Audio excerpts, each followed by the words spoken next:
Hello दोस्तों, स्वागत है आप सभी का स्टेट पीसीएस क्लासेस में। तो हम इतिहास का पूर्वावलोकन कर रहे हैं, जिसमें जो है हमने 6ठी शताब्दी ईसा पूर्व तक की घटनाओं तक के क्वेश्चन कर लिए हैं। अब उसके बाद हम यूनानी आक्रमण से संबंधित जो क्वेश्चन आए हुए हैं प्रीवियस ईयर, उसको हम देखेंगे। तो देखेंगे पहला क्वेश्चन कौन सा है। तो पहला क्वेश्चन है कि सिकंदर के हमले के समय उत्तर भारत पर निम्नलिखित राजवंशों में से किस एक का शासन था। तो जब सिकंदर का हमला हुआ था तो उस समय जो है नंद वंश का शासन था। तो ए इसका राइट आंसर हो जाएगा। सेकंड क्वेश्चन है कि निम्नलिखित में से मगध का कौन सा राजा सिकंदर महान के समकालीन था। तो सिकंदर महान के समकालीन घनानंद था, जो कि नंद वंश से संबंधित था। नेक्स्ट क्वेश्चन है, स्टेटमेंट है कि लगभग 2 वर्ष के अभियान के पश्चात सिकंदर महान ने 325 ईसा पूर्व में भारत छोड़ दिया, और कारण ये है कि वह चंद्रगुप्त मौर्य से पराजित हुआ था। तो ये तो बिल्कुल गलत है, क्योंकि जो है वो पराजित नहीं हुआ था, क्योंकि उनके मध्य ऐसी कोई लड़ाई ही नहीं हुई थी, ऐसा कोई युद्ध ही नहीं हुआ था।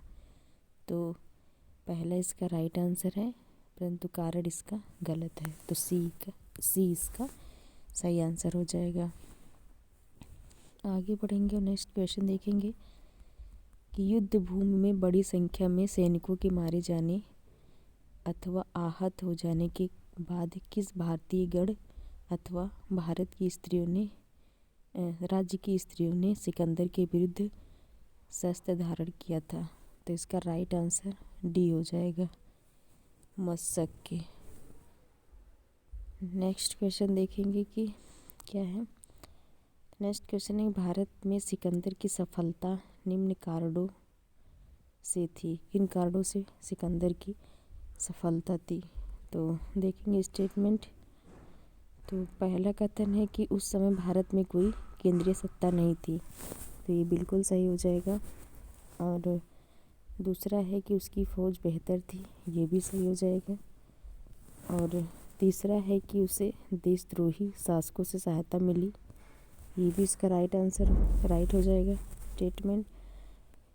और नेक्स्ट स्टेटमेंट है कि वह एक अच्छा प्रशासक था। तो ऐसा कुछ नहीं है, प्रशासक नहीं था।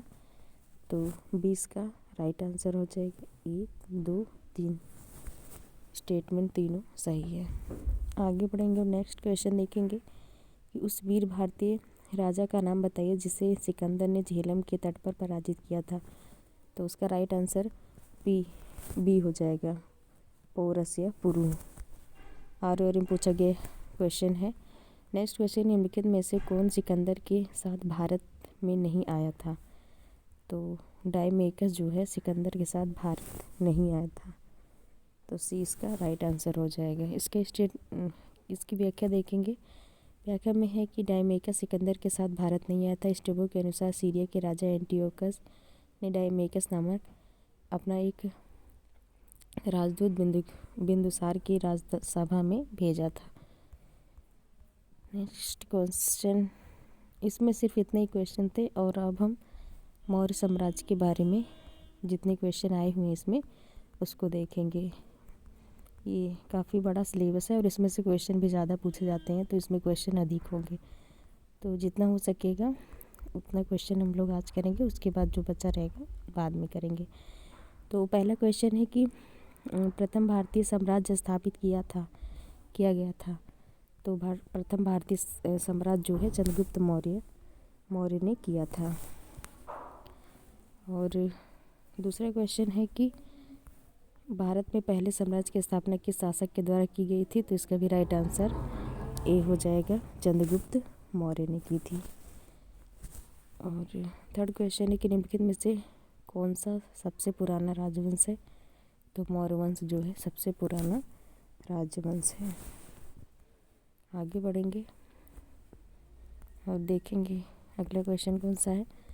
तो अगला क्वेश्चन है कि जिसके ग्रंथ में चंद्रगुप्त मौर्य का विशिष्ट रूप से वर्णन हुआ है वह है, तो वह कौन है? वह जो है विशाख दत्त हैं। और विशाख दत्त जो है, विशाख दत्त ने मुद्रा राक्षस पुस्तक भी लिखी है और ये किससे संबंधित है? चंद्रगुप्त मौर्य के विषय में विस्तृत सूचना जो है देती है।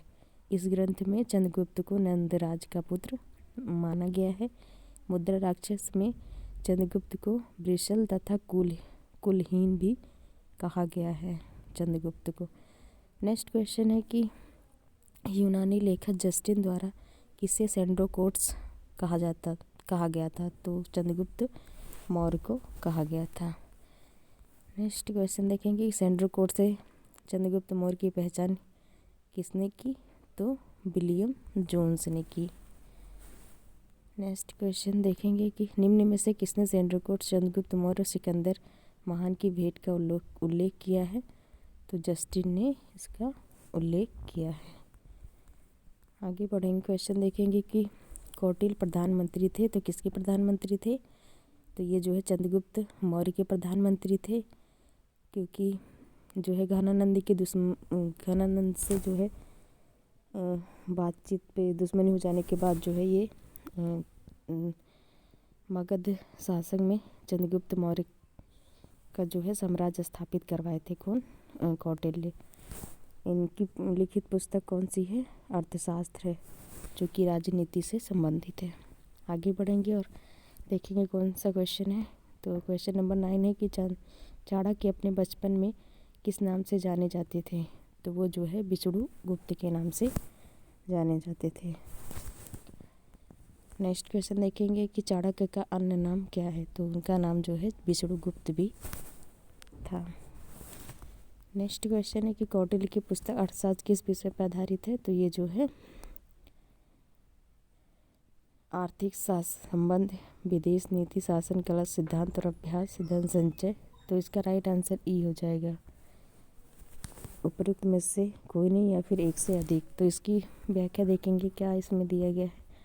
तो कौटिल्य द्वारा मौर्य काल में रचित अर्थशास्त्र शासन के सिद्धांतों और अभ्यास की पुस्तक है। इसमें राज्य के लिए मंडल सिद्धांत है जो विदेश नीति की व्याख्या करता है। इसके अलावा इसमें साप्ताहिक सिद्धांत, राजा, आमत्य, जनपद, दुर्ग, कोष, दंड एवं मित्र की प्रथम व्याख्या मिलती है। अर्थशास्त्र में तत्कालीन प्रशासन एवं कृषि, शिल्प और व्यापार व्यवस्था की भी विस्तृत जानकारी प्राप्त होती है।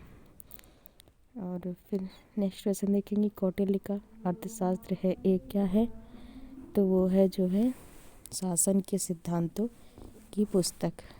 नेक्स्ट क्वेश्चन है कि निम्नलिखित में से राज्य के साप्ताहिक सिद्धांत के अनुसार राज्य का 7वां अंग कौन सा था?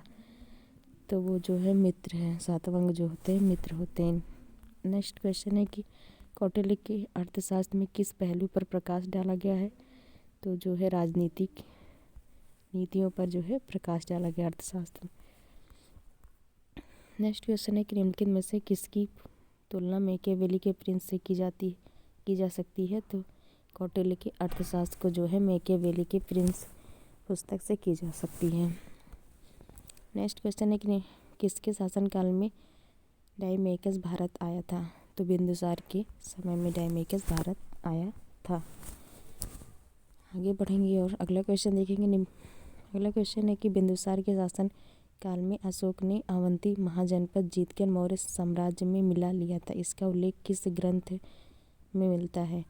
तो बुद्धघोष की समंत पशादिका में इसका उल्लेख मिलता है। तो इसका राइट आंसर हो जाएगा। नेक्स्ट क्वेश्चन है कि पाटलिपुत्र में स्थित चंद्रगुप्त का महल मुख्यतः बना था। तो पाटलिपुत्र में स्थित चंद्रगुप्त का महल मुख्यतः जो है लकड़ी का बना था। क्वेश्चन नंबर 19 है कि किस प्राचीन नगर के अवशेष कुंभहार स्थल से प्राप्त हुए हैं? तो जो है ये पाटलिपुत्र से प्राप्त हुए हैं। नेक्स्ट क्वेश्चन है कि बुलंदी बाग प्राचीन स्थान था। तो ये जो है पाटलिपुत्र में था, जो कि कहाँ पे है इस समय जो है बिहार राज्य में है। नेक्स्ट क्वेश्चन है कि निम्नलिखित में से किस मौर्य राजा ने दक्कन की विजय प्राप्त की थी? तो चंद्रगुप्त मौर्य ने जो है दक्कन की विजय प्राप्त की थी। तो 20 का राइट आंसर। नेक्स्ट क्वेश्चन है कि मालवा, गुजरात या महाराष्ट्र किस शासक ने पहली बार जीता। तो जो है चंद्रगुप्त मौर्य ने जो है पहली बार जीता था दक्कन के जो भी क्षेत्र हैं। आगे बढ़ेंगे और क्वेश्चन देखेंगे कि अभिलेख जिससे यह प्रमाणित होता है कि चंद्रगुप्त का प्रभाव पश्चिम भारत पर था। तो ये जो है रुद्रदामन का जो है जूनागढ़ अभिलेख, जो कि पहला संस्कृत में उल्लेखित जो है अभिलेख था। नेक्स्ट क्वेश्चन देखेंगे कि गुजरात चंद्रगुप्त मौर्य के साम्राज्य में सम्मिलित था। यह प्रमाणित होता है, किससे प्रमाणित होता है। तो वही रुद्रदामन के जूनागढ़ शिलालेख से प्रमाणित होता है। नेक्स्ट क्वेश्चन है कि सेल्यूकस, जिसको अलेक्जेंडर द्वारा सिंध एवं अफगानिस्तान का प्रशासक नियुक्त किया गया था, को किस भारतीय राजा ने हराया था।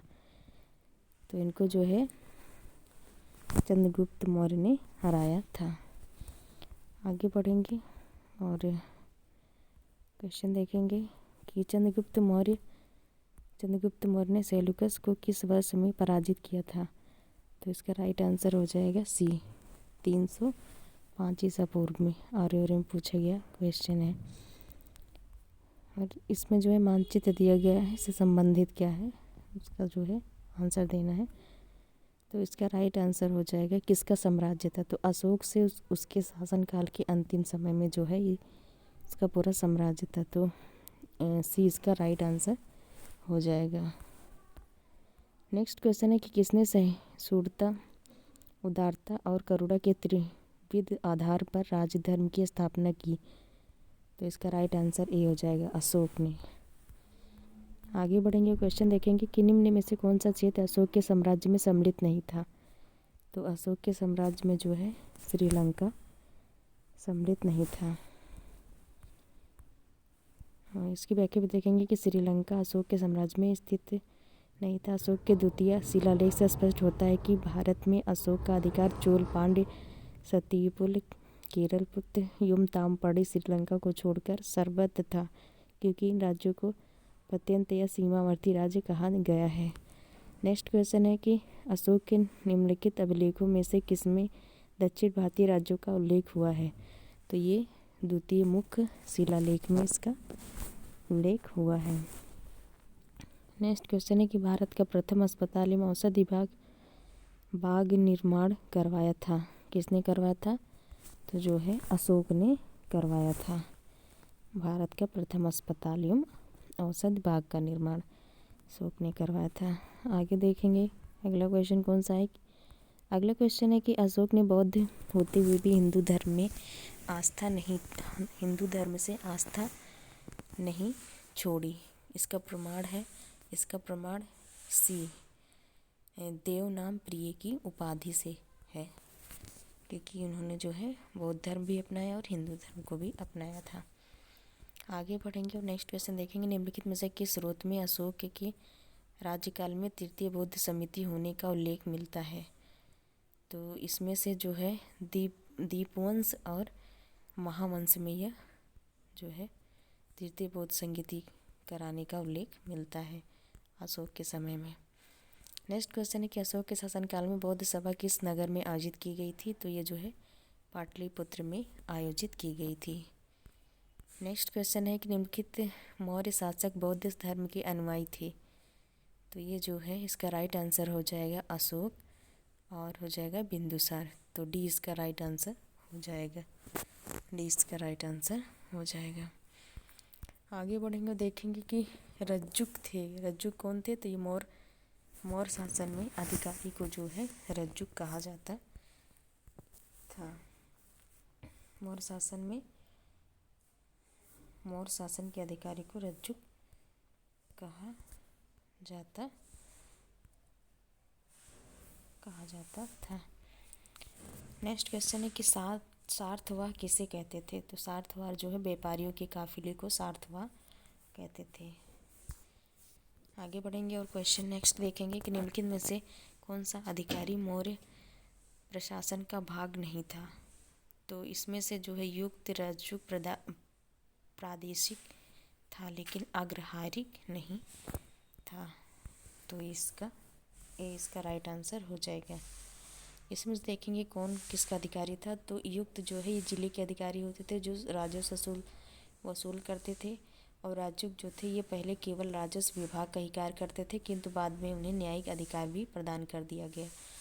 और जो प्रादेशिक थे ये मंडल का प्रधान अधिकारी था, वह वर्तमान में सभा की आयुक्त की तरह था, इसे न्याय का भी कार्य करना पड़ता था। और आगे बढ़ेंगे और नेक्स्ट क्वेश्चन देखेंगे। नेक्स्ट क्वेश्चन है कि सारनाथ स्तंभ का निर्माण किया था। तो सारनाथ स्तंभ का निर्माण जो है अशोक ने किया था। नेक्स्ट क्वेश्चन है निम्नलिखित में से किसे सर्वप्रथम स्तूप मानते हैं। तो सांची के स्तूप को सर्वप्रथम जो है स्तूप मानते हैं। नेक्स्ट क्वेश्चन है सांची का स्तूप किस शासक ने बनवाया था। तो इसको जो है अशोक ने बनवाया था। सांची का स्तूप किसने बनवाया था। तो अशोक ने बनवाया था। ये देखिए कितनी बार क्वेश्चन रिपीट हुआ, इससे जो है क्वेश्चन हमको याद भी हो जाते हैं। क्वेश्चन नंबर 43 है कि विश्व प्रसिद्ध पर्यटन स्थल सांची का प्राचीन नाम क्या था। तो प्राचीन नाम इसका जो है काकड़ाम था। नेक्स्ट क्वेश्चन देखेंगे कि सूची 1 को सूची 2 से मिलाना है। इसमें जो है कौशाम्बी, कुशीनगर, सारनाथ, श्रावस्ती दिया गया स्थान, इसमें स्मारक जो है दिया गया है। तो कौशाम्बी ए का जो है 2 हो जाएगा। घोसीताराम मठ इससे संबंधित है, और बी का सी हो जाएगा। पी का 3 हो जाएगा। कुशीनगर जो है राणावर स्तूप से संबंधित है, और सारनाथ का जो है धमेक स्तूप हो जाएगा, और श्रावस्ती का सेहत मेहत हो जाएगा। तो इसका कौन सा बन रहा है। तो सी इसका राइट आंसर हो जाएगा। आगे बढ़ेंगे और नेक्स्ट क्वेश्चन देखेंगे। तीर्थ यात्रा के समय सम्राट अशोक निम्नलिखित स्थानों पर गए, उन्होंने किस मार्ग का अनुगमन किया। तो दिए गए कूट से सही उत्तर चुनिए। तो इसमें जो है इसका राइट आंसर हो जाएगा पहला जो है हो जाएगा 4 क्या है लुम्बिनी। फिर 2 हो जाएगा। 2 जो है इसे क्या दिया है कपिलवस्तु। फिर उसके बाद हो जाएगा कपिलवस्तु के बाद हो जाएगा गया। गया के बाद सारनाथ हो जाएगा। सारनाथ के बाद 3 कुशीनगर हो जाएगा। कुशीनगर के बाद जो है श्रावस्ती हो जाएगा। तो डी इसका राइट आंसर हो जाएगा। आगे बढ़ेंगे और नेक्स्ट क्वेश्चन देखेंगे कि अशोक के शिलालेखों में प्रयुक्त भाषा है। तो अशोक के शिलालेखों में जो है प्राकृत भाषा का उल्लेख है। नेक्स्ट क्वेश्चन है कि निम्नलिखित में से कौन सा अशोककालीन अभिलेख खरोष्टी लिपि में है। तो ये जो है शाहबाजगढ़ी जो है अभिलेख खरोष्टी लिपि में है। अभी थोड़ा डिस्टर्ब हो रहा है, यहाँ पे काम चल रहा है। और नेक्स्ट क्वेश्चन है कि पत्थर पर प्राचीनतम शिलालेख किस भाषा में थे। तो इसका राइट आंसर सी हो जाएगा, प्राकृत भाषा में थे। नेक्स्ट क्वेश्चन है कि ब्राह्मी लिपि का प्रथम उच्चावाचन किस पर उत्कीर्ण आधारों से किया गया है। तो ए इसका राइट आंसर हो जाएगा, पत्थर की पट्टियों पर। नेक्स्ट क्वेश्चन है कि अशोक के शिलालेखों को सर्वप्रथम किसने पढ़ा था। तो सबको पता होगा जेम्स प्रिंसप ने जो है इसको सर्वप्रथम पढ़ा था। बहुत ही मोस्ट इम्पॉर्टेंट क्वेश्चन है। नेक्स्ट क्वेश्चन है कि अशोक के अभिलेखों को सर्वप्रथम पढ़ा था। तो इसका भी राइट आंसर ए हो जाएगा, प्रिंसप जेम्स प्रिंसप ने पढ़ा था। ब्राह्मी लिपि को किसने पढ़ा था। तो इसका भी राइट आंसर डी हो जाएगा, जेम्स प्रिंसप ने पढ़ा था। आगे देखते हैं कौन सा क्वेश्चन है। नेक्स्ट क्वेश्चन है कि अशोक के शिलालेखों को पढ़ने वाला प्रथम अंग्रेज कौन था। तो जेम्स प्रिंसप हो जाएगा। और 54 नंबर का क्वेश्चन है कि सम्राट अशोक के राजा देशों का सबसे पहले विकूटन किसने किया था। तो जेम्स प्रिंसप ने किया था। नेक्स्ट क्वेश्चन है कि मौर्य साम्राज्य के मौर्य साम्राज्य के पेशावर के निकट उत्तर पश्चिम भाग में अशोक के शिलालेख थे। तो ये खरोष्टी लिपि में थे। नेक्स्ट क्वेश्चन है कि वह स्थान जहाँ प्राक अशोक ब्राह्मी लिपि का पता चला, तो वो अनुराधापुर में पता चला। नेक्स्ट क्वेश्चन है कि प्राचीन भारत में निम्नलिखित में से कौन सी एक लिपि दाईं ओर से बाईं ओर में लिखी जाती थी। तो ये खरोष्टी लिपि जो है दाईं ओर से बाईं ओर लिखी जाती थी। नेक्स्ट क्वेश्चन है कि निम्नलिखित में से प्राचीन भारत की कौन सी लिपि दाहिनी से बाईं ओर लिखी जाती थी। तो खरोष्टी लिपि लिखी जाती थी। नेक्स्ट क्वेश्चन है कि अशोक का अपने शिलालेखों में सामान्यतः जिस नाम से उल्लेख हुआ है वह है, तो इसका राइट आंसर डी हो जाएगा, प्रियदर्शी। इसका राइट आंसर डी हो जाएगा। नेक्स्ट क्वेश्चन है कि अपने शिलालेखों में अशोक सामान्यतः किस नाम से जाने जाते हैं। तो ये प्रियदर्शी के नाम से जाने जाते हैं। नेक्स्ट क्वेश्चन है कि अभिलेखों में किस शासक का उल्लेख प्रियदर्शी एवं देवा नाम प्रिय के नाम से जाना जाता है। तो बी अशोक हो, इसका राइट आंसर हो जाएगा। नेक्स्ट क्वेश्चन, निम्नलिखित वक्तव्यों में कौन सा एक वक्तव्य अशोक के प्रस्तर स्तंभों के बारे में गलत है। तो इसका स्टेटमेंट है इन पर बढ़िया पॉलिश है, बी है ये अखंड है, सी है स्तंभों का शेफ्ट सुंडाकार है, डी है ये स्थापत्य संरचना के भाग हैं। तो इसमें से गलत हो जाएगा डी, ये स्थापत्य संरचना के भाग नहीं है।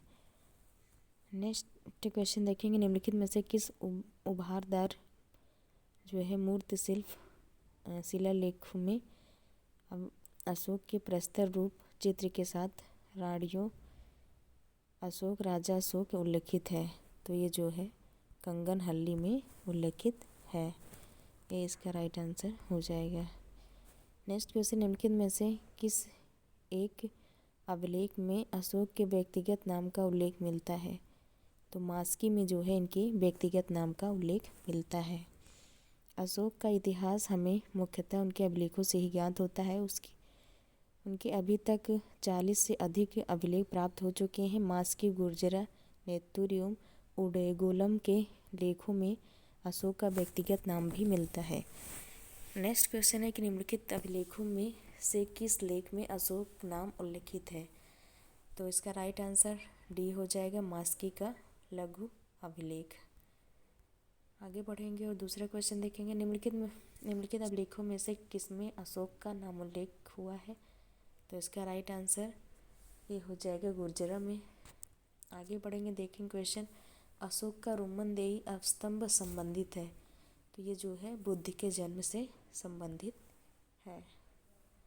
नेक्स्ट क्वेश्चन है कि गुर्जरा लघु शिलालेख जिसमें अशोक का नाम उल्लेख किया गया है कहाँ स्थित है। तो ये मध्य प्रदेश के दतिया जिले में स्थित है।